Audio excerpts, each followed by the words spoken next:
What's up guys, and welcome back to another video. And a brand new update for Borderlands 3 was just announced, and this one isn't too big.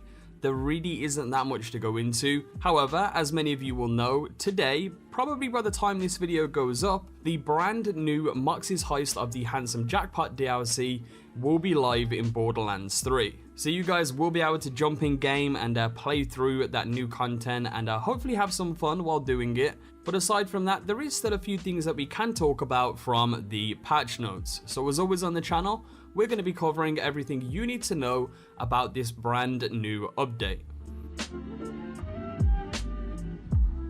So starting off the video, as always, let's talk about the description Gearbox gave at the top of their patch notes. Reading directly from the notes here, it states, "Today we will release a hotfix for Borderlands 3, which will be live on all platforms by 3 PM PST today. This hotfix addresses various issues reported by the community, as well as optimizations to matchmaking. To apply hotfixes, simply wait at the main menu until you see a sign appear. If you are experiencing any issues or want to provide feedback, please submit a ticket to support.2k.com. And then from there we jump into the actual patch notes, and this begins with the Maliwan takedown. Reading directly from the patch notes again, here it states, for the title of this section at least, we're bringing in the mayhem with a takedown New Year's event.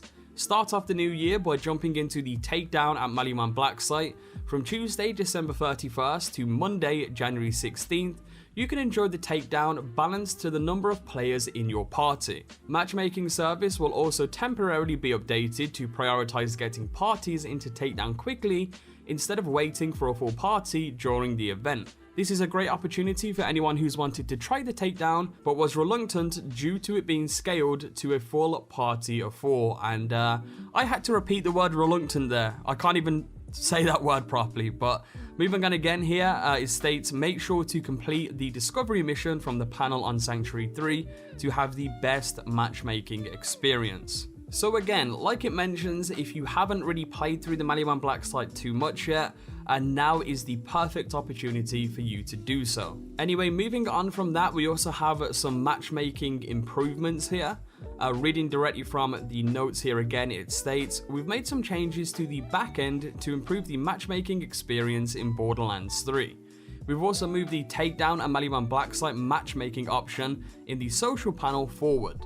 The takedown matchmaking service now won't transition players into the takedown until a full party of 4 players have been found. We believe players would prefer matchmaking to take a little longer in order to enter the takedown with a full party. We will be monitoring this change and will adjust as necessary. So hopefully now with this change, you will find your matchmaking experience a little better. But now that the matchmaking and Maliwan section is now over, let's jump in to some of the hotfixes.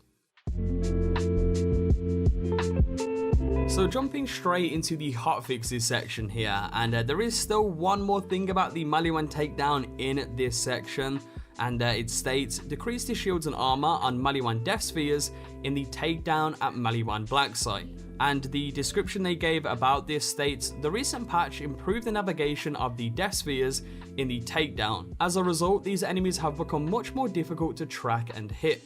To balance this change, we are lowering their armor and shield values. So the Maliwan Death Spheres now should be a lot more easier to kill in the Maliwan Black site. Moving on from that, we have a few patches here to the Agonizer 9000. It states, addressed a reported concern that Terror was sometimes not dropping his loot when rerunning Agonizer 9000. They've also addressed the concern where loot could sometimes fall through the floor surrounding the Agonizer 9000, so another good fix there. Next up, we have a mission fixed, and it states they've addressed a progression blocker where enemies would sometimes not spawn immediately for the objective kill traitors in the mission Porter Prison. For those of you who don't know, that is the quest where you get the famous gun that is quite literally covered in feces, so a good quest fix there.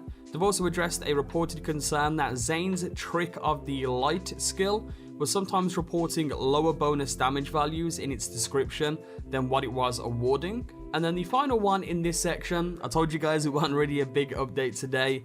They've addressed a concern that Moses' Desperate Measures skill sometimes wasn't awarding the damage bonus to the Iron Bear's right gun. So another good fix there for Moze. And of course, you know, Gearbox still have a lot more fixing to do. There is still a lot of stuff going on in game that does need to be fixed, and they're working on it. You know, they keep updating us with these patch notes each week. Sometimes they're small, and then, you know, one week they're massive and have loads of fixes. So they are trying to get the game into a good place, and week by week they are getting there slowly. Other than that, I hope you guys enjoyed the video today. You guys can expect a ton of content surrounding the brand new downloadable content coming your way within the next few days, so keep an eye out for that. If you enjoyed, leave a like down below. It's always greatly appreciated on the channel. And if you want to check out some of the best weapons in Borderlands 3, click on this video on screen now. Peace. Reluctant, not reluctant. I got it this time.